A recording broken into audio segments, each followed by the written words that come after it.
El contar con José Luis Gil Lido. No es la primera vez que él está aquí. Ya hemos tenido la oportunidad de disfrutarlo como conferenciante y también como artista, porque también es pintor, un artista con una capacidad plástica maravillosa. Quiero saludar, antes de empezar a hablar un poquito de José Luis Gil Lido, quiero saludar a todas las personas que estáis aquí, daros las gracias, daros la enhorabuena también por elegir venir hoy a escuchar esta charla. Creo que es un plan maravilloso para esta tarde de hoy, y también dar la bienvenida y las gracias al grupo de observadores astronómicos de Ávila. Hemos aquí dos representantes, tenemos a Javier y a Gerardo, y daros las gracias por lo que hacéis desde este grupo, porque nos permitís recordar muchas cosas. Recordar, por ejemplo, que no somos seres que vivamos solos, sino que estamos dentro de un universo, que la conservación y el conocimiento y el respeto del contexto en el que vivimos es una responsabilidad de todos. Hay países que están en ese aspecto pues, más concienciados que otros, pero eso hay que tenerlo en cuenta, y vosotros nos ayudáis a valorar lo que es tener un cielo limpio, un cielo como el de Ávila, y a entender muchas cosas que antiguamente a lo mejor, pues cuando se vivía más en el campo, pues se miraba más al cielo de lo que lo hacemos ahora. No tendremos que mirar más al suelo o al móvil. Así que daros las gracias, porque creo que hacéis una labor extraordinaria, ya sois muchos. Es un grupo muy dinámico, muy activo y siempre muy generoso para querer ofrecer cosas de forma altruista a cualquier sector de la ciudadanía que lo necesite. Desde luego, la Tenencia Alcaldía de Cultura, tengo que daros las gracias en nombre de todo el equipo que somos, porque siempre colaboráis, siempre con mucho cariño. Y dentro del BOA, pues del Grupo de Observadores Astronómicos de Ávila, dar las gracias a José Luis. José Luis, aparte de ser miembro del BOA, del Grupo de Observadores Astronómicos de Ávila, y de colaborar, pues como ya sabéis, en conferencias, en cursos, en toda la labor divulgativa, además que procura hacerlo muy ameno, muy cercano a la gente. Es un estudioso de la astronomía, curioso, inconformista y tremendamente lleno de talento. A mí es una persona que realmente me encanta escucharle. Os voy a decir a lo que dedica su tiempo actualmente, al desarrollo de nuevas teorías sobre el origen del universo. Esto ha dado celebridad y notoriedad a algunas personas, pues por distintos motivos, que están situados en lugares donde pueden tener más repercusión mediática. Pero escucharle a él teorías de tan alto nivel, explicadas de forma tan divulgativa, y claro, hoy día es imposible demostrar estas teorías con la tecnología que tiene el ser humano, pero un día ocurrirá. Y yo estoy segura que personas pioneras que han sido capaces de imaginar, de crear, de pensar y de deducir, personas que muchas veces necesitas muchos años, muchas décadas, o incluso algún siglo, para ser capaces de entender la veracidad de sus formulaciones, pues estoy convencida que José Luis es una de esas personas que, con la tecnología que tenemos ahora mismo, con su conocimiento y con su imaginación, nos está abriendo nuevas puertas.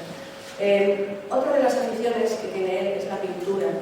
Como pintor es interesantísimo. Hemos tenido aquí también una exposición. Yo la recuerdo como una de esas que fue especialmente seguida y querida por la ciudadanía. Hoy, nada menos, dentro de esas teorías y dentro de lo que él sabe y la divulgación que él hace, nos va a hablar nada menos que del fin del universo visible, que ese es un tema que realmente hay que tener mucho conocimiento para ser capaz de resumirlo, comprenderlo y contarlo como él es, pues, como un comunicador y como un gran pedagogo. Así que darte las gracias, José Luis. Sé que no eres amigo de halagos, sé que no eres amigo de presentaciones largas, sé que me vas a regañar porque estoy diciendo demasiadas cosas de ti, pero quiero llamar la atención al hecho de que muchas veces el conocimiento es importante tenerlo, pero si uno no lo divulga, si uno no es capaz de transmitirlo a los demás, pues no es igual de fértil que si uno lo hace. Así que, si os parece, como aquí empezamos siempre por el postre, pues comenzamos dándole este aplauso de bienvenida. Muchas gracias.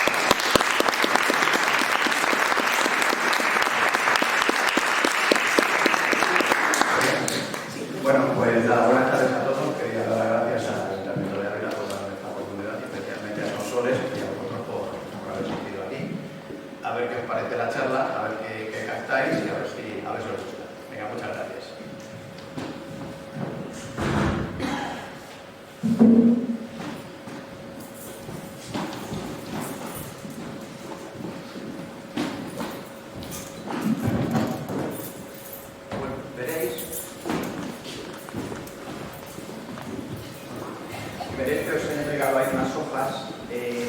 Realmente eso para lo único que quiero que veáis es que tiene una serie de datos para que podáis apreciar un poco la grandeza y las dimensiones que tiene el universo. O sea, son datos que bueno, están contrastados y son ciertos, y quiero que más que nada os situéis y veáis la grandeza del universo. Después de esa charla, lo que se pretende es hacer un viaje desde hoy hasta el origen del universo. Esta charla es a nivel muy divulgativo. No quiero daros ni fórmula, ni desarrollo matemático, ni nada. Todo va a ser muy simple. Lo único que sí me interesa es que cada uno saque sus propias conclusiones al final y sepa contestar a ciertas preguntas que nos vamos a hacer entre todos. Entonces cada uno pues, que diga, pues mira, puedo responder ya a esto. Entonces vamos primero a ubicar al ser humano en el universo. Fijaros, la humanidad no hemos tenido en el cielo. Estamos en un universo. O sea, en un planeta que tiene unos 4.000 millones de años. Ese planeta está dentro de una galaxia que tiene unos 12.000 millones de años y la galaxia está dentro de un universo que parece ser que tiene unos 14.000 millones de años. Todos estos datos no sirven nada más que para ver eso, la grandeza del universo. Esto sería como si estuviésemos en un barrio de Ávila, sería nuestro planeta, la galaxia sería Ávila. O sea, ya se hacen muchos cálculos y muchas simulaciones entre galaxias y ciudades, porque el comportamiento ya vais a ir viendo que es muy parecido. Entonces, lo que sí es verdad es que estas galaxias que hay en esos 14.000 millones de años hay más de 200.000 millones de galaxias, que es lo que nos interesa, y lo único que sabemos es que esas galaxias se están separando unas de otras de una manera acelerada. Es lo único que nos interesa. 200.000 millones de galaxias se están separando de una manera acelerada. Entonces, estamos vivos en un planeta y no sabemos ni dónde vamos ni nada, porque si nos estamos separando a una velocidad, si sigue esta expansión acelerada, lógicamente estas galaxias se irán separando, llegará un momento en que haya cada vez más oscuridad, se van a separar unas de otras, el polvo cósmico estará tan diluida la densidad que no se podrán formar estrellas, y entonces uno de los posibles finales será un apagón total. O sea, donde ya no se vean luces, la galaxia desaparezca y apaguen. O sea, se apague totalmente el universo. Puede ser uno de los finales del universo. Pero tenemos que cada uno de nosotros vivimos en este planeta una vida muy breve. Entonces, pero aparte de que vivimos una vida muy breve, somos una especie como muy curiosa y siempre nos estamos haciendo preguntas. La pregunta que normalmente nos hacemos es, pues, ¿de dónde viene todo? ¿Cómo hemos salido aquí? ¿Qué pintamos aquí? ¿Cómo surgió todo? Entonces todo esto, pero claro, es por la curiosidad, porque existe un tipo de insecto que vive un día, que vive 24 horas, y nosotros, con lo pequeños que somos y lo insignificantes que somos, nos queremos hacer preguntas de 14.000 millones de años, cuando vivimos muy poco, cuando la existencia es muy pequeña. Nos ha costado, eso lo habéis oído todos, que toda la materia estaba condensada en un punto, al principio, pero nos han contado muy atrás, estaba todo condensado en un punto. Ese punto cogió, estaba muy comprimido, explotó y se expandió. Es lo único que tenemos, que nos han contado. Vale. Si realmente es así, entonces tenemos que solamente tendríamos ese punto al expansionarse, el polvo cósmico ese, que es lo único que tendríamos. Es el polvo cósmico de la gran expansión después de explotar. Pero entonces el universo podría haber sido muy simple, solo física, química y ese polvo cósmico de la gran expansión. Sin embargo, algo ocurrieron acontecimientos y el universo y la vida evolucionaron. Entonces, con eso nos tenemos que quedar, porque el universo y la vida, vamos a ver una.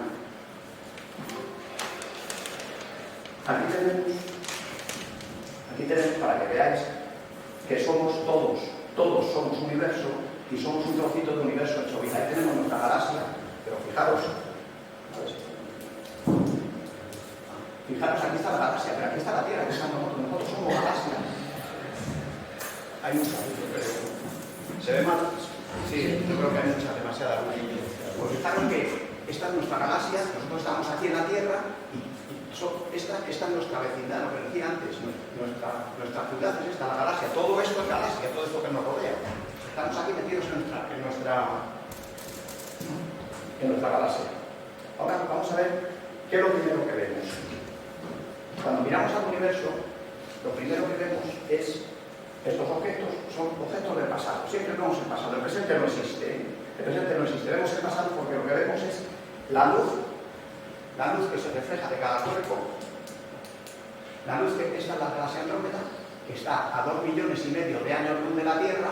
Entonces, ¿qué pasa? Que nosotros que estamos aquí, lo que estamos viendo es cómo era esta galaxia hace 2,5 millones de años. Entonces, fijaros que lo que se ve siempre es el pasado. Estamos viendo la galaxia Andrómeda cómo era hace 2,5 millones de años.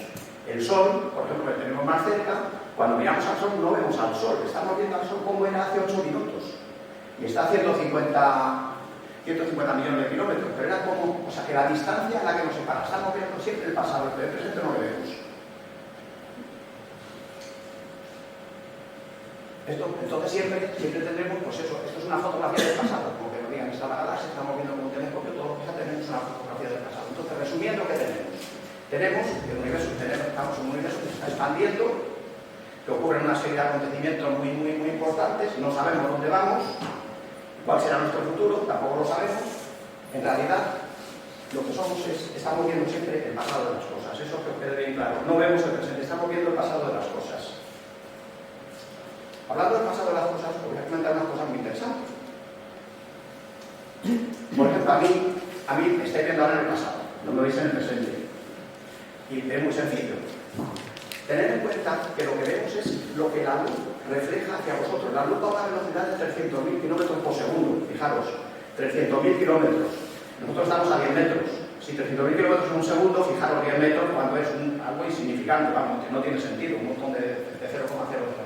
Entonces, pero siempre estamos viendo el pasado. Entonces, hasta que Einstein lo descubrió, el tiempo era algo así como o sea, algo ahí difuminado, que no sabíamos lo que era.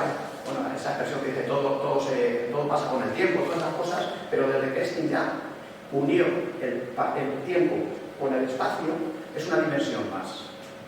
Entonces, fijaros que todos los acontecimientos que nos han ocurrido en nuestra vida se pueden ahora, desde que el tiempo-espacio es una dimensión más, se puede medir.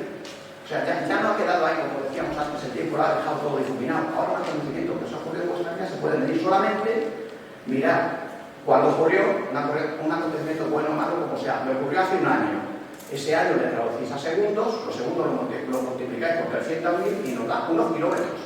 Sabéis que ese acontecimiento está a 1 millón de kilómetros en la sábana del espacio-tiempo, pero que está ahí. O sea, que ya no es lo que era antes, que estaba diluido. Ese acontecimiento le tenemos ahí. Entonces, bueno, esto nos le da un poco la ilusión de saber de que todo lo que nos ha pasado en la vida, pues lo tenemos ahí. O sea, lo tenemos ahí y está, que lo podemos medir. Lo podemos medir y lo podemos localizar, que está ahí. O sea, a una medida de unos kilómetros. Entonces, bueno, dentro de lo malo ya nos ha diluido todo con el tiempo, ya por lo menos lo tenemos ahí.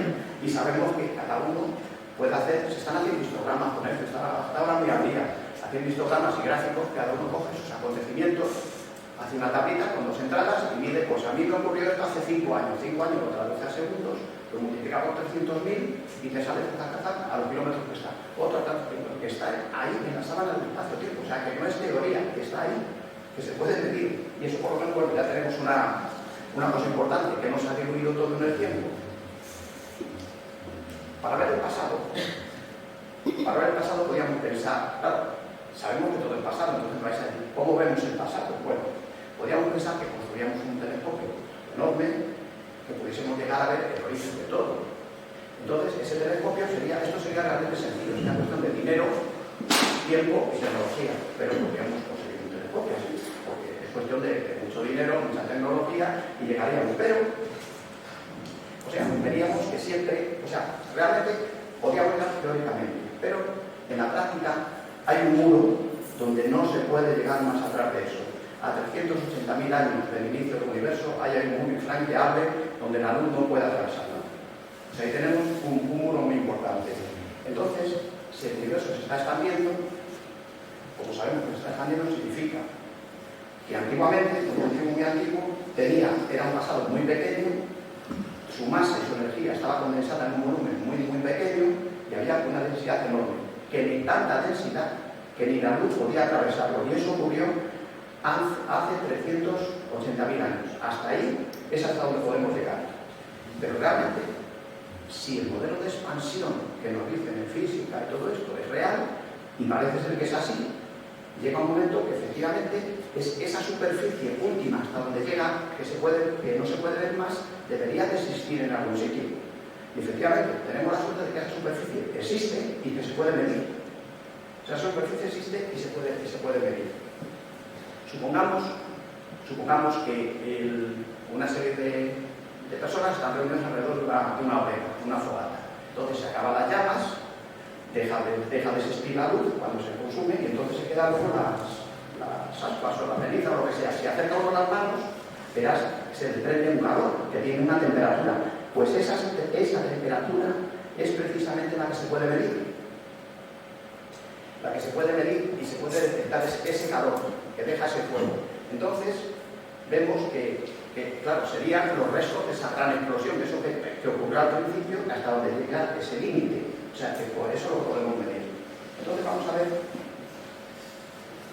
a ver realmente qué se puede medir y cómo se puede medir, porque con esta información podemos coger y hacer un viaje. Con esta información vamos a empezar a hacer un viaje hacia el futuro.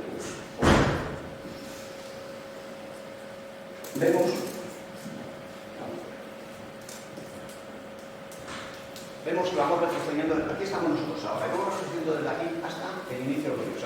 Entonces, vemos una serie de datos. Se me oye fuerte, no sé si vemos una serie de datos. Estamos aquí en la Tierra, salimos de la Tierra, salimos del sistema solar, nos metemos luego dentro de nuestra galaxia.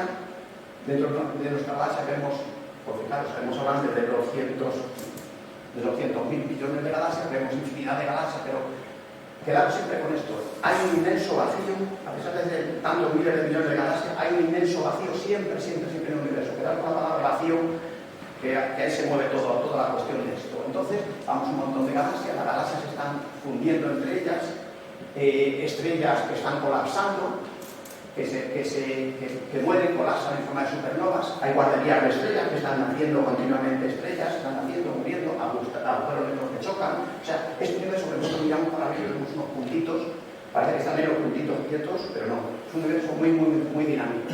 Entonces, mirad, si bajamos hasta 5.000, desde aquí, a 5.000 millones de años, hasta aquí, ¿veis?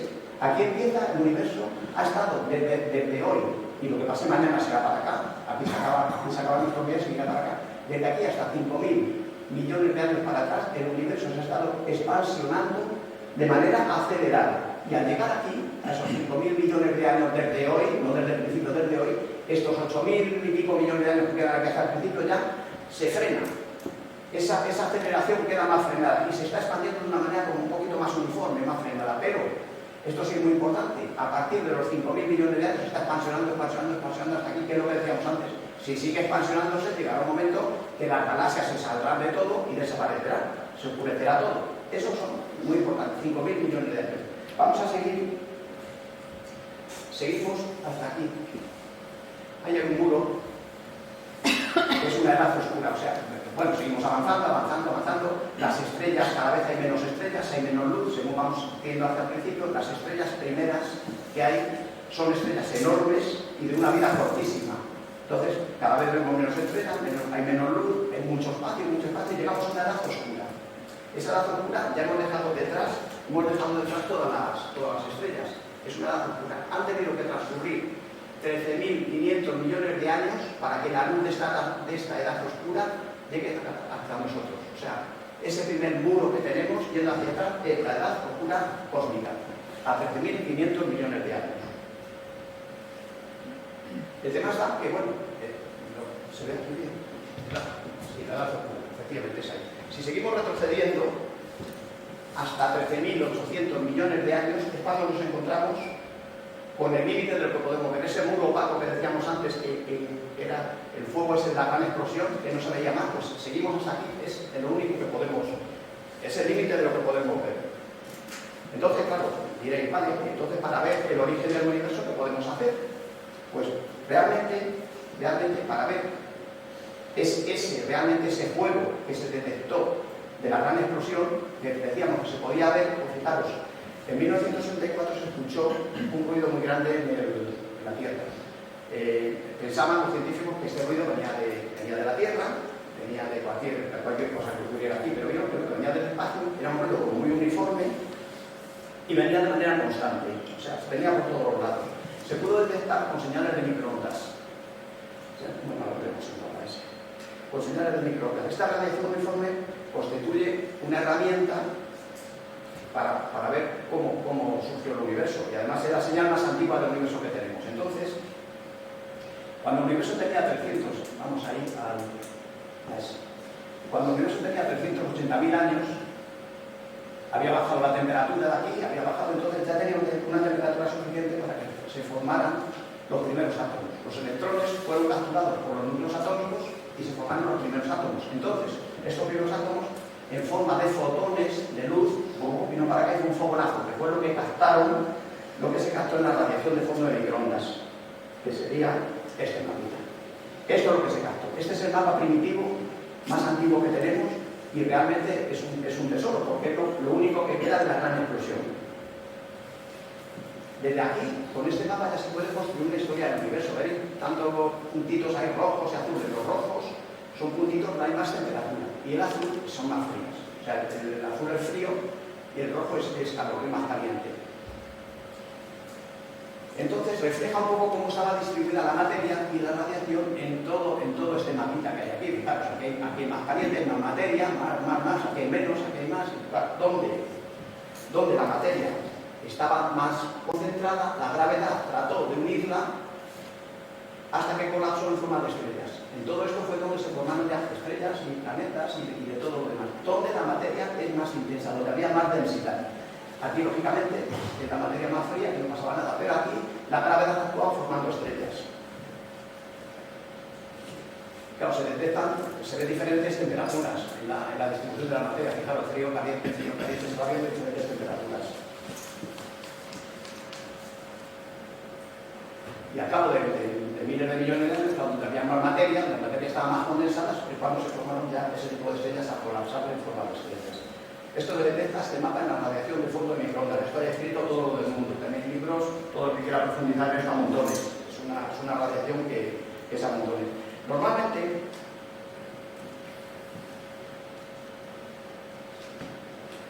lo lógico, este mapa creó problemas realmente, porque lo lógico sería que la energía se hubiera expandido, después de una gran explosión, la energía se hubiera expandido de forma totalmente diferente. O sea, habría salido, se habría expandido hacia todos los lados. Pero se ve que este mapa es muy uniforme. Entonces, algo ocurrió para que se quedara una temperatura intermedia. Por ejemplo, si mezclamos agua fría y agua caliente, con tanto de tiempo, la temperatura se iguala y se queda una temperatura intermedia. Por eso tenía que haber pasado aquí, pero algo ocurrió que realmente no pasó así. Y se quedó como estamos. Entonces, a los 380.000 años, este es el límite de lo que podemos ver. O sea, ya os he dicho, es el mapa más antiguo que tenemos.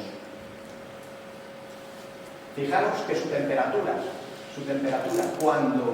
cuando se dio este mapa a los 380.000 años era 3.000 grados Kelvin.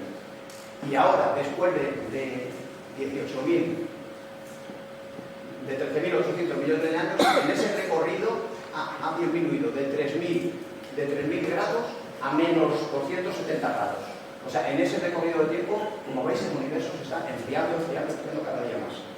Entonces, veréis que esto no es solo, esto hasta ahora parece como de teoría, pero esta superficie tiene un lugar en el espacio, o sea, tiene un lugar que se puede ver, que se llama el universo observable. O sea, realmente lo que podemos ver hasta ahora, podéis decirme, sí, vale, esto es un punto que está ahí a 13.800 millones de años, pero no, este punto se puede ver.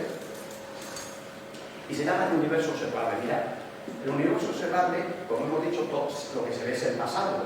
Pues entonces, sería el universo que se ve hace 13.800 millones de años, desde que salió la luz. Pero realmente sería 13.800 millones de años luz. El año luz es la distancia que recorre la luz en un año a 300.000 kilómetros por segundo. Pero se da la circunstancia de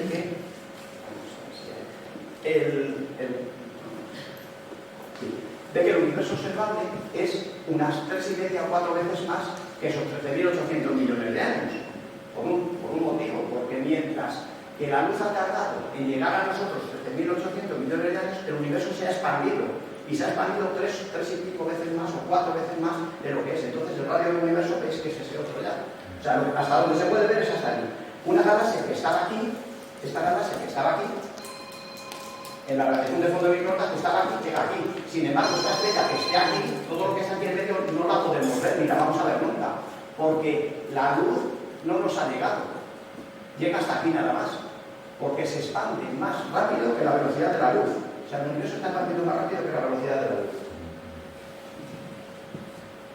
Entonces, bueno, resumiendo, tenemos una edad oscura cósmica, como hemos dicho, esa parte negra que teníamos, tenemos el muro ese de última dispersión, que es hasta donde ya no se podía ver más, pero parece ser que existe, en un mapa retrocediendo hacia atrás, existe otro muro que es la era de Planck, otro muro que no es muro, es un acontecimiento importante, que es la inflación cósmica, la era de Planck y el inicio del universo. O sea, hay como tres muros más que vamos a ir viendo poco a poco.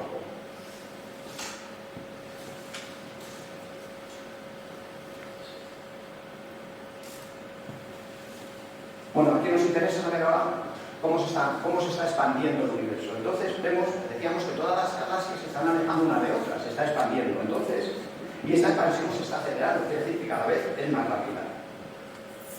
Entonces, podéis decir, vale, se está expandiendo, tendrá algún motivo para que se expanda, y efectivamente, hay un motivo.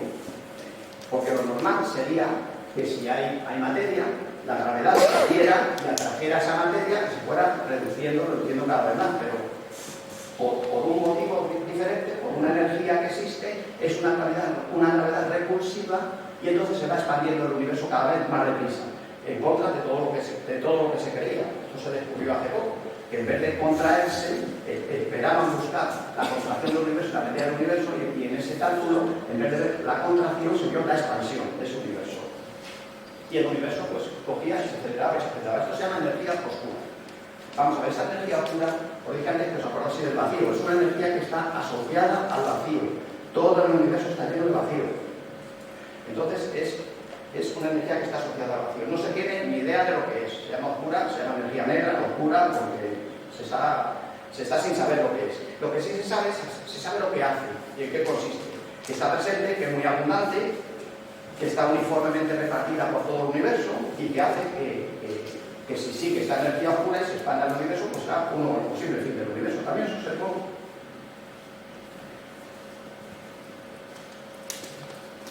También se observó que si sumábamos en la Vía Láctea, si sumábamos toda la masa de todas las estrellas de la Vía Láctea, sumábamos el polvo cósmico, sumábamos todos los planetas, sumamos todo lo que hay en la Vía Láctea, resulta que no hay materia suficiente en la Vía Láctea para evitar, como está girando, para evitar que las estrellas salgan despedidas. Por ejemplo, que el Sol, que está por aquí, el Sol está por aquí, que el Sol en el giro de la Vía Láctea salía despedido. No hay materia suficiente. Entonces debería con la materia que hay salir despedida todas las estrellas, pero se vio que existe una energía, una materia oscura que llena toda la Vía Láctea, que la envuelve, la está envolviendo.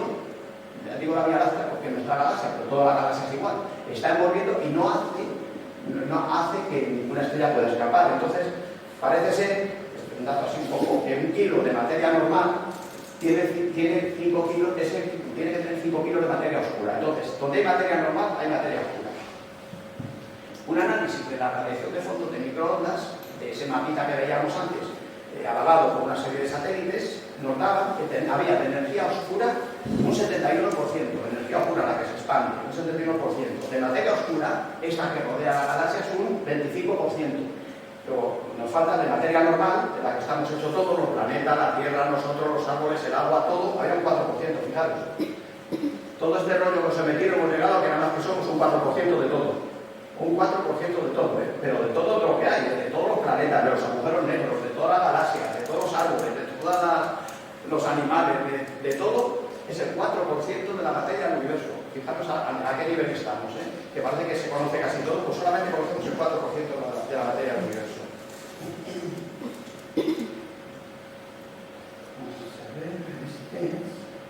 Aquí. Bueno, aquí lo veis realmente.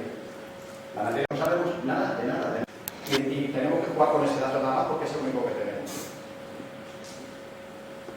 Entonces, decíamos antes que teníamos que ver, habíamos llegado hasta la superficie de última dispersión, en ese viaje hacia atrás. Habíamos llegado hasta ese muro que no podíamos ir para ver más de eso. Entonces, podría decir, vale, ¿qué hacemos ahora para ver qué pasó en el inicio del universo, en el origen del universo?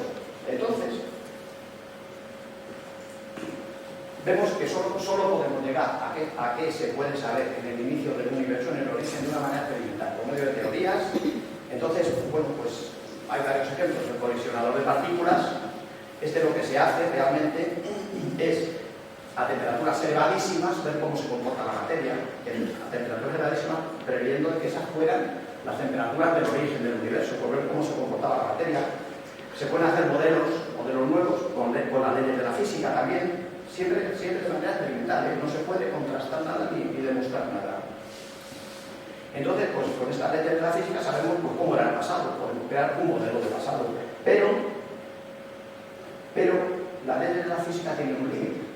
Un límite donde, cuando se intenta predecir qué pasó en aquella época, las leyes ya no sirven para nada. Se llega al momento ese primero del Big Bang donde se llega a los infinitos, a una serie de parámetros que son infinitos, donde ya nada tiene sentido. O sea, ya no podemos echar mano de las leyes de la física porque fallan y llegamos a esa serie de infinitos. Entonces, se nos presenta una situación como muy singular. Parece ser que todo partió de una singularidad inicial. Decir singularidad inicial quiere decir que no tenemos ni idea. Entonces hay que llamarlo de alguna forma, porque ya os digo, singularidad inicial es jugar con infinitos, entonces no se tiene ni idea de lo que ocurrió en ese momento del Big Bang que nos han hablado tanto. Pero ahora quiero que sepáis qué se conoce como Big Bang, porque os han hablado mucho del Big Bang, pero ¿qué se conoce como Big Bang? Realmente, lo único que tenemos es un proceso donde se produjo toda la materia que nos rodea y el propio espacio-tiempo. Vale, hasta ahí de acuerdo. Pero en el primer instante, en cuanto se creó el tiempo, surgió de una manera espontánea un universo minúsculo, un volumen pequeñísimo. Y entró en un periodo que se llama inflación, una época inflacionaria, donde esa pequeña región insignificante que surgió así espontáneamente se duplicó y se multiplicó exponencialmente. O sea, de ese puntito que era, cogió y se infló totalmente, en una fracción de segundo insignificante. Luego, la temperatura, según se iba expandiendo, fue descendiendo a medida que el universo se iba expandiendo. Pero lo que sí que quede bien claro que el conjunto de fenómenos ocurridos en aquella época inicial se denomina Big Bang. El conjunto de fenómenos, el Big Bang no es la causa, que por ahí nos han hablado muchas veces, una gran con un Big Bang, y ahí explotó todo. Ese conjunto de todo lo que ha ocurrido dentro de ese recorrido. Eso es lo que se llama Big Bang. El Big Bang no es la causa. Entonces, claro, surgen muchas preguntas. ¿De dónde salió? Parece ser que lo primero es esa singularidad. ¿De dónde salió esa singularidad? ¿Dónde explotó? ¿Cómo explotó? ¿Dónde explotó si no existía el tiempo, el espacio todavía? Si no hay espacio, ¿dónde explota una cosa? Y mirad, al final de los finales lo único que sabemos es que hubo una explosión seguido de una expansión y un enfriamiento del universo.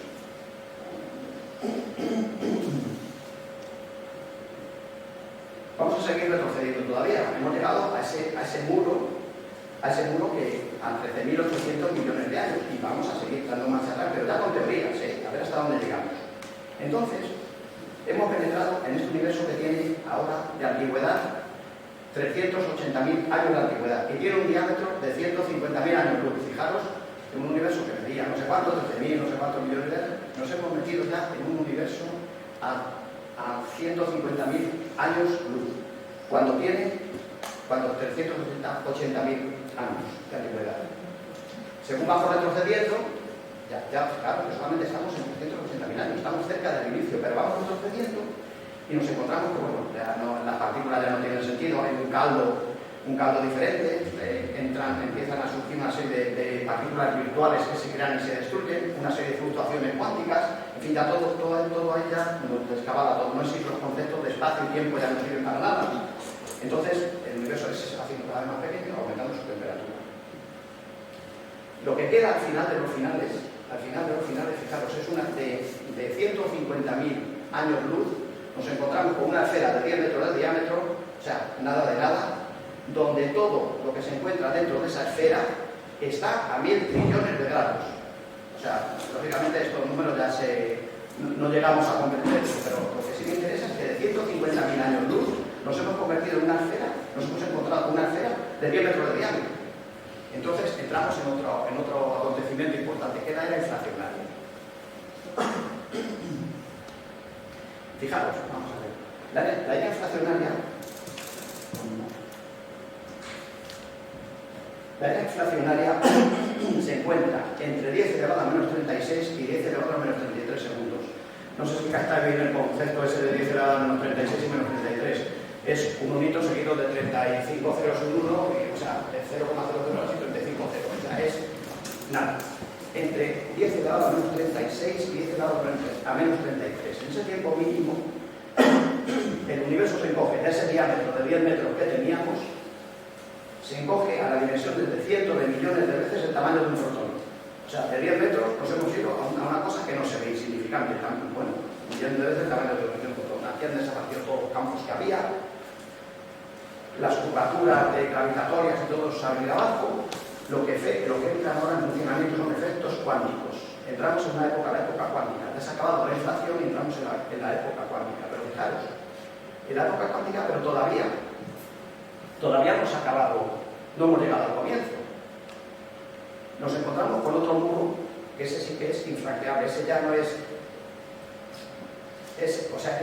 la parte del muro que está dedicada solamente a la pura investigación en la era de Planck.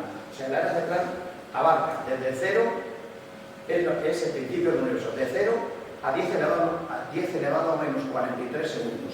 Es la era de Planck. Es el primer periodo de vida del universo. Ahí sí que no se sabe nada de nada. No tiene sentido hablar de la era de Planck porque no estamos ni capacitados, ni tenemos medios, ni conocimientos, ni nada. Para hablar de la era de Planck se necesita la gravedad cuántica. La gravedad cuántica nos empieza, fijaros, este tipo nos empieza a orientar la mente para imaginar la creación a partir de un vacío. Hasta ahora siempre hablamos de espacio, tiempo y tal. Hasta ahora todo eso ha quedado relegado a que tenemos que empezar a pensar de que el universo partió de la nada y la nada es un vacío. Vamos a ver, cuando hablamos de vacío, en la física, el vacío no es vacío en sí. El vacío está repleto de partículas virtuales. Partículas virtuales son partículas que están ahí, que están chocando, que se destruyen, que se crean, se destruyen, donde surgen una serie de fluctuaciones. El tema de fluctuación es cuando hay una diferencia, un cambio temporal de la cantidad de energía en un punto. Entonces, según esas partículas van fluctuando, chocando y deshaciéndose, se crean cambios de energía en diferentes puntos. Entonces parece ser que el origen del universo se está enfocando y va enfocado todo hacia una fluctuación cuántica del vacío. Pero claro, aquí surge una pregunta: si el vacío es capaz de fluctuar, de moverse y crear energía, quiere decirse que a lo mejor había algo antes que hacía fluctuar ese vacío. O sea, el vacío fluctúa hasta ahí llegamos, pero lógicamente algo tiene que hacer fluctuar ese vacío. Quizá eso sea el secreto de la creación, pero que no tenemos ni idea de por dónde va. Entonces parece ser que todo salió de la nada, que parece ser que todo partió de ese vacío cuántico, y parece ser también de que todo se ha enfocado ahora, todas las teorías nuevas se han enfocado hacia el origen del universo como si fuera un proceso de un vacío cuántico. Entonces, así, saliéndonos ya del recorrido, se han planteado varios escenarios para el inicio. Así, a bote pronto, el universo o tuvo un principio o ha existido siempre. O sea, hay dos preguntas claves ahí. O tuvo un principio o ha existido siempre. En el ha existido siempre es donde entran los multiversos, infinitos universos, donde por estadística, al haber infinitos universos, hay uno que está en una serie de circunstancias que surge la vida y surge la evolución y todo esto. Pero realmente ninguna de estas dos hipótesis lógicamente se pueden demostrar ni decir está la buena o está la mala. Hay algunas hipótesis de que cae por su propio peso. Veamos, el Sol brilla, vale, es una estrella. Si brilla una estrella es porque consume un combustible. Como todas las estrellas siguen consumiendo combustible. El combustible está ahí, se tiene que acabar algún día. entonces si se acaba algún día las estrellas dejarían de brillar, porque todo lo que brilla, porque hay un combustible. Lógicamente, si fuera un universo infinito, ese combustible se habría agotado. Se habría agotado y no brillaría nada. Como no es así, deberíamos de partir de la base de que el universo tuvo un principio. Sí, por lo pronto, porque si no, no habría estrellas, vamos, se habrían apagado todas. También os podéis preguntar cómo surgió todo, ¿vale? De acuerdo. Hay un principio, pero ahora, ¿cómo surgió todo? Hay dos formas, o el azar, la casualidad, la chiripa, que ese universo pues salió, por eso de chiripa, como tantos universos, que uno por casualidad salió, otro el diseño, diseñado por un creador. Sin entrar en detalles teológicos, parece más racional pensar que el universo fue diseñado con unas leyes establecidas, con la intención de producir seres inteligentes que se puedan relacionar con el creador, así sin llegar a ningún tipo de planteamiento teológico. ¿Sabes? Tenéis que ver que solo una potencia infinita puede hacer existir un átomo, o un universo sin necesidad de una realidad anterior. Solamente una potencia infinita puede hacer que resulta eso.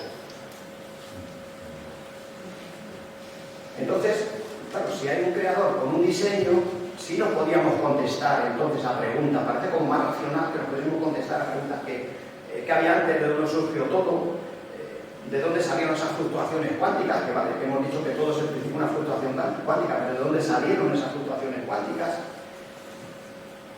Una conclusión podría ser que si el universo fue creado, el fin coincidiría con el motivo que impulsó a ese creador a crearlo. Podría contestarnos a eso. Yo creo que sí, parece ser que el motivo de que exista el universo es para la vida. Entonces hay una frase que a mí me gusta mucho, que si el universo no es para la vida, no sé para qué sirve. No sé para qué tanto derroche, para que no nos sirva para nada, porque tantas estrellas que mueven, que se acaban, que se apagan, y todo eso, tanto derroche, ¿para qué? Tantos miles de millones de estrellas y galaxias. Entonces yo creo que podría ser un fin. No parece lógico que era un universo enorme, tan enorme, para que luego sus estrellas, sus galaxias y todo eso hablan, como hablen del Sol dentro de 5.000 millones de años, y van de todo, o se apaguen, o tal. O sea, parece como que no se ve como muy normal. Yo, por ejemplo, ponía el ejemplo, cuando pinto un cuadro, yo no le pinto para luego romperlo, o sea, le pinto para venderlo, para relacionarme con la gente que me lo compra, para estudiar el cuadro, para tal, no para coger y quemarlo. Aunque cuando hago cosas que no salen bien se rompe, pero vamos, más de lo que parece se rompe. Pero bueno, que realmente parece que el fin no es que se destruya todo. Entonces, bueno, pues la idea es el relacionarse. Parece ser que la relación es lo mejor. Hemos visto pues, en el recorrido la edad oscura, la superficie de última dispersión, la inflación, la edad de Planck, y hemos visto la parte del origen del universo. Ahora entramos en la parte más difícil, que son las nuevas teorías. Este terreno es el más inexplorado de todos y el que más os va a chocar. Pues nuevas teorías que nos indican qué es lo que ocurrió antes del Big Bang. Pudiera ser. Según la mecánica clásica, vamos a meter un poquito de física para que veáis. Según la mecánica clásica, el electrón que cae en el núcleo del átomo debería de ser absorbido por él y este desaparecería.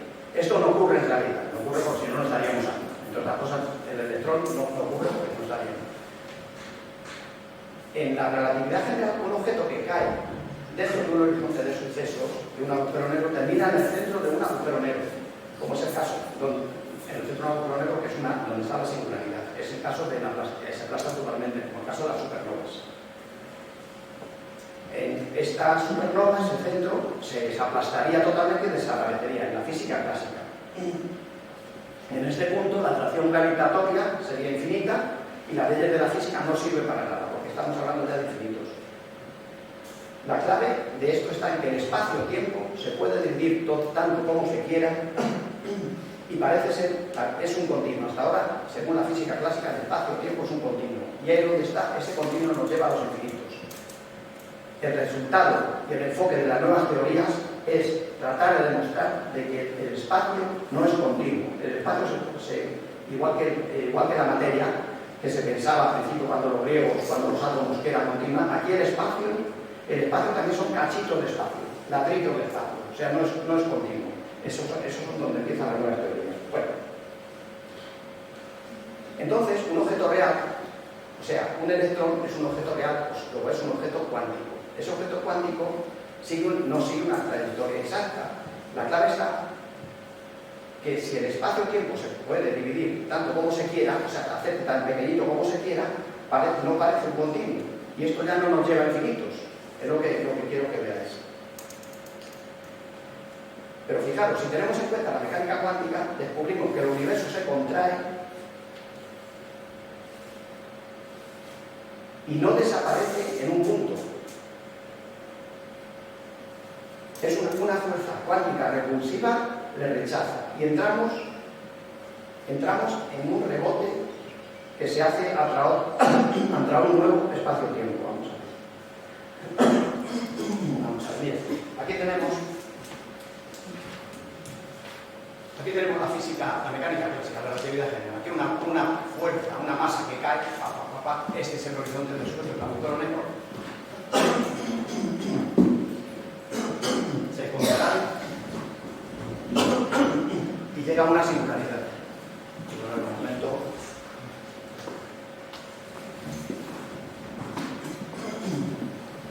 esta singularidad de aquí desaparece todo. Aquí desaparece una singularidad, desaparece todo, se destruye todo lo que hay. Y este es en lo que nos han comentado del Big Bang. Llega a esa singularidad y ya flota ese Big Bang. Pero aquí os voy a hablar ahora de la teoría de lazos. En esta teoría es en la que estoy trabajando yo, dedico mi tiempo. Se ha demostrado que una masa que cae llega hasta aquí, se colapsa como esto, y al llegar aquí llega un momento que el Big Bang es reemplazado por un rebote. Aquí se da un rebote, en vez de caer aquí en una singularidad y aplastarse totalmente y desaparecer, es reemplazado por un rebote. Veremos ahora que esto es cómo queda un agujero negro y veremos dónde sale a un concepto nuevo que se llama agujero blanco.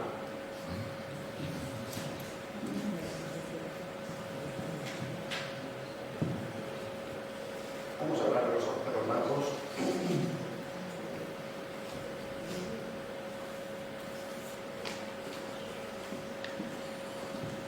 La relatividad general falla en los agujeros negros y en el origen del universo, porque termina en una singularidad. Sin embargo, ya sabemos que no termina en una singularidad, no se da el Big Bang ahí, sino que se da este rebote, este tal. La teoría está en cuántica de lazos.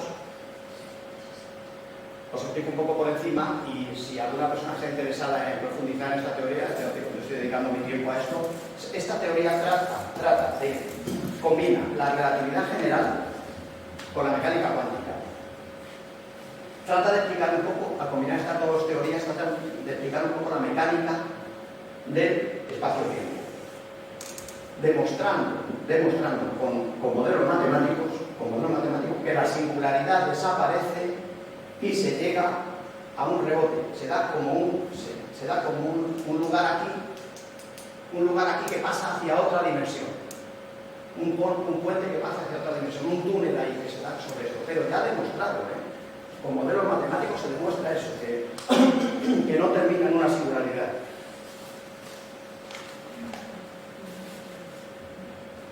Se da una transición cuántica.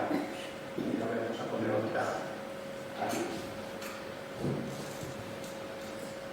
Entonces cuando la materia cae hasta un determinado espacio, se concentra, se forma un concepto nuevo que se llama estrella de Planck, que es lo último que ha surgido ahora y que se está trabajando en ello. Esa estrella de Planck sustituye la singularidad, o sea, en vez de singularidad hay una estrella de Planck aquí, y luego sigue comprimida un poco más la materia y aquí es donde sale el rebote. O sea, aquí tenemos el agujero negro, aquí la estrella de Planck, que será aquí, un poquito más, la materia se comprime y se da el rebote y surge otro universo nuevo hacia un agujero blanco. O sea, de agujero negro pasa a agujero blanco. Quizá el futuro sea conseguir, o sea, que los agujeros negros se conviertan todos en agujero blanco. El agujero blanco es el inverso del agujero negro. Hasta ahora, los conceptos de agujero blanco y agujero negro eran conjeturas y modificaciones de la teoría de la relatividad general. Hoy se tiene en cuenta una teoría más real, una teoría cuántica de la gravedad más real. Estamos empezando solamente asomarnos tímidamente a qué es lo que era el origen del universo, lo que había antes del Big Bang. Hay otro concepto que quizás lo hayáis oído en alguna ocasión, son los agujeros de gusano. Agujeros de gusano es el...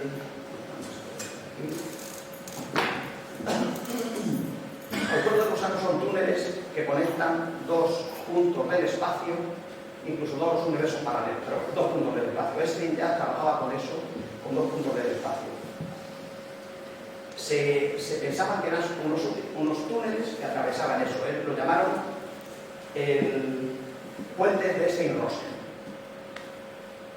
que son los agujeros. Tenéis, hay una película que se llama Experimento de Filadelfia, a lo mejor a alguien nos suena. Bueno, pues esta película fue en el año 43, un carguero norteamericano, la Segunda Guerra Mundial, que estaba en el puerto de Filadelfia. Cogieron y hubo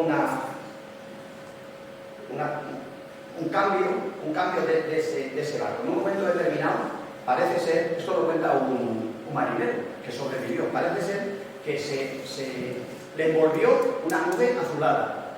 Apareció cientos de kilómetros en otro puerto durante 15 minutos y luego volvió otra vez a Filadelfia. O sea que, ya os digo, esa película está muy bien, incluso en Google hay mucha información de todo eso. Después ha habido dos reposiciones que lo han puesto, se llama Experimento de Filadelfia. Y es interesante por eso, porque bueno, hubo un caso de teletransportación que decían. Entonces, este marinero dice que en ese cambio de a 100 y pico de kilómetros, pues hubo marineros que murieron, otros estaban afectados como con campos magnéticos, en fin, no sabían de qué iba, realmente ellos no sintieron nada, pero este hombre lo cuenta y parece ser de que fue verdad. Después la Marina Americana no quiso hacer ningún comentario de esto, no dio ningún tipo de información, pero realmente ya lo pasó. Parece ser que pasó eso, no lo sé. Pero parece ser que sí, y la película esa está muy interesante porque es que se ve, porque lo que dice el marinero es que te invade como una luz así azulada que lo envuelve todo y coge y desaparece, y aparece a 100 y pico de kilómetros el barco. Estuvo 15 minutos allí y luego volvió otra vez a Puerto de Filadelfia. O sea, es bastante interesante. Realmente, aceptando el concepto ese de estrella de Planck, se nos resuelven muchos problemas y se nos contesta, se puede contestar a muchas preguntas. Por ejemplo, el tema de la información de los agujeros negros. El que haya leído algo de esto verá que hay polémica. Hay personas que dicen que todo lo que cae se destruye y no sale nada, otros dicen que la información sí sale, que no puede destruirse. Pues entonces, parece ser que si cambiamos la singularidad con una estrella de Planck, finalmente, al expansionarse la estrella de Planck, en ese momento la información es expulsada del agujero negro y pasa a otro túnel del tiempo, a un agujero blanco. O sea, aplicando el concepto de estrella de Planck, podemos surgir en un agujero blanco. Pero quiero decir que la estrella de Planck, hoy por hoy, es muy especulativo. Se está trabajando mucho en ello, se está consiguiendo muchos avances, pero porque sería un paso muy importante. Pero hasta hoy no se puede decir nada. Esto realmente os he comentado, bueno, aquí veis también, mira, un colapso, aquí la materia se colapsa en un agujero negro. De la materia, lo normal, se colapsa. Después aquí, por lo que sea, hay una transición cuántica, algo cuántico, es decir, algo que no sabemos qué pasa, pasa a agujero blanco y emerge hacia otro universo, o sea, se expande hacia otro universo. Realmente este es el camino que se sigue, de la compresión a la expansión, con medio de una transición cuántica, que es la que dificulta todo. Ya os he dicho, os he hablado un poco por encima de la teoría de datos. Si estáis interesados en ellos, hablamos de esto largo y tendido porque esto hay bastante que hablar. Para terminar, nada más que os quería hacer una reflexión.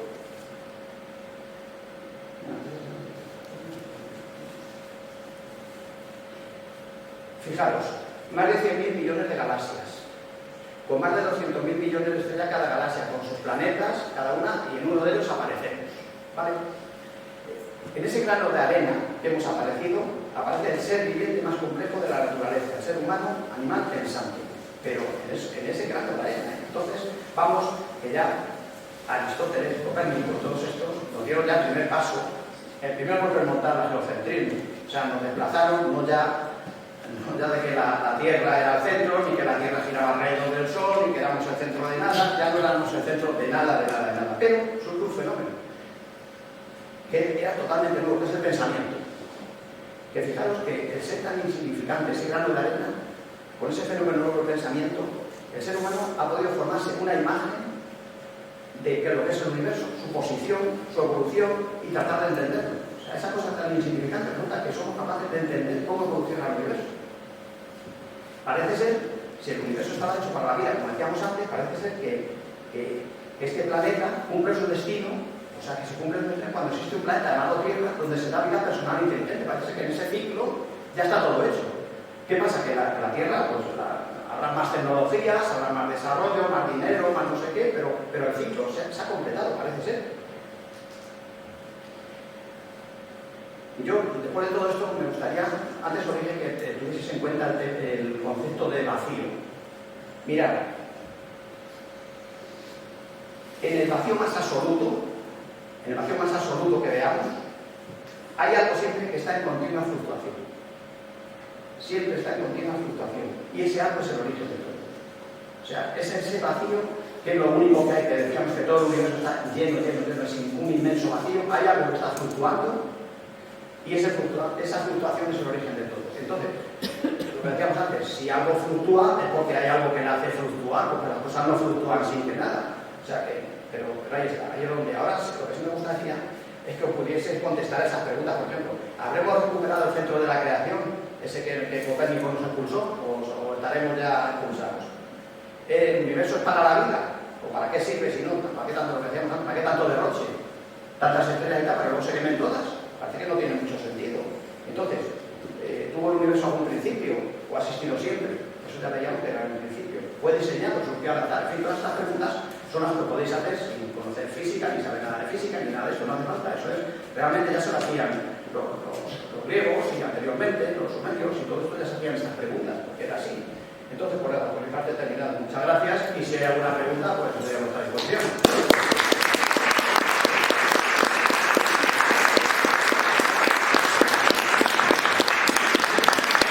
A ver, ¿qué os ha surgido? A ver, preguntadme, ¿qué os ha surgido? A ver. Esa estrella de Planck que decíamos, que ha eliminado la singularidad, y pasemos a ese pasillo nuevo con un agujero blanco, o sea, que todo lo que entra en un agujero negro sea un agujero blanco. Es que ese es el camino, ¿eh? El camino es que no se acaba la cosa ahí con una singularidad que explota y el Big Bang, lo que nos han dicho todo, un punto que explota y se acabó. No hay punto que explote, aquí no explota nada. No hay nada contenido en nada. No puede existir un punto que explote donde no existía ni el tiempo ni el espacio. ¿Y dónde estaba ese punto? ¿Cómo explotó? ¿Dónde explotó? Si no hay nada, no hay espacio donde esté ese punto. Las nuevas teorías, ya os digo, se llega ahora mismo a eso, y en esa teoría esta que estamos de lazos, realmente, con el descubrimiento ese de la estrella de Planck, pues parece ser que se va a un agujero blanco, donde se va a otro universo. O sea, que no tiene que ser cíclico, que no tiene que ser infinitos universos, porque los infinitos universos, para los que hayáis leído algo de esto, también hay una cosa que se llama entropía, que es una ley que es el desorden. Al haber muchos infinitos universos, va habiendo más desorden, más entropía. Entonces llegaría un momento, para ser infinito ya no quedaría nada. No. Es que no hace falta que sea un constante nacimiento y muerte del universo. Es solamente que esa estrella de Planck va a un proceso, a un periodo anterior a todo esto. Que es esa fluctuación cuántica que surgió aquí, que todo fluctúa. Pero ¿quién originó esa fluctuación cuántica? Aquí estamos siempre como el huevo y la gallina, nunca sabemos cuál es el principio de todo. Sí, no he terminado de entender cuál es la función de los agujeros blancos. ¿Qué sería? ¿Cómo explicar los multiversos? Agujero blanco sería el inverso. La teoría de los multiversos se podría explicar por los agujeros Sí, blancos. el agujero blanco sería el inverso del agujero negro. ¿Pero explicaría los multiversos? ¿Explicaría los universos paralelos? O sea, estarían Sí. Lo único que pasa es que el agujero blanco sustituyes la estrella, el concepto importante es la estrella de Planck. Esa estrella de Planck, en vez de ir a una singularidad donde todo desaparece y jugamos con infinitos que no nos llevan a ningún sitio, jugamos que esa estrella de Planck llega un momento que te abre hacia otra dimensión, hacia un agujero blanco. Entonces, quizá el futuro de los agujeros negros sea agujero blanco. Lo que pasa es que todo esto son imágenes especulativas, son cálculos que se hacen, pero bueno, cálculos. ¿Y qué no es matemática? ¿No hizo Einstein cuando creía en su universo estático dijo, como el universo está expandiendo, para que sea estático, en mi fórmula meto un factor que reste y ya está. O sea, al final, ¿es todo matemáticas o qué? Aquí también os digo yo, en la estrella de Planck se hace un cálculo y baja. Me vais a decir, demuéstrame el cálculo. Vale, con un modelo matemático, con integrales y tal, se demuestra. Lo que pasa es que de verdad la buena no se puede demostrar. Pero es así, Einstein hizo lo mismo. Hizo lo mismo. Él cuando dijo, es con su universo estático, cuando vio que no era estático, que el universo no era estático, sino que se expandía, dijo, pues aquí tengo que meter yo algo. En una formulita, pues metió una cosa, un coeficiente ahí. Una constante cosmológica negativa y ya está. Y ya lo que esto iba así, le dejó el universo así. O sea, que es que todo es así. Claro, ojalá, se va a avanzar mucho en esto de estrella de Planck, ¿eh? Ahí está la madre del cordero, ahí está todo. Porque si es así, fijaros que incluso la información, con lo que ha escrito de la información de los agujeros negros, que ha escrito a montones, que Hawking parece ser, es que lógicamente la estrella de Planck, al dilatarse, por la radiación de Hawking sale. Y al salir sale con la estrella de Planck todo. O sea, que podía salir ahí. O sea, sí, pero claro, es muy especulativo, ya te digo, ojalá se pudiera demostrar. Y yo creo que se va a llegar a eso, ¿eh? Se está trabajando mucho. Yo es que al estar en Lazos es la hermana pobre de cuerdas, de la teoría de cuerdas. Y hay bofetadas entre cuerdas y lazos porque no sabes cuál es la buena. Bueno, pues si no hay nada más, pues nada, muchas gracias.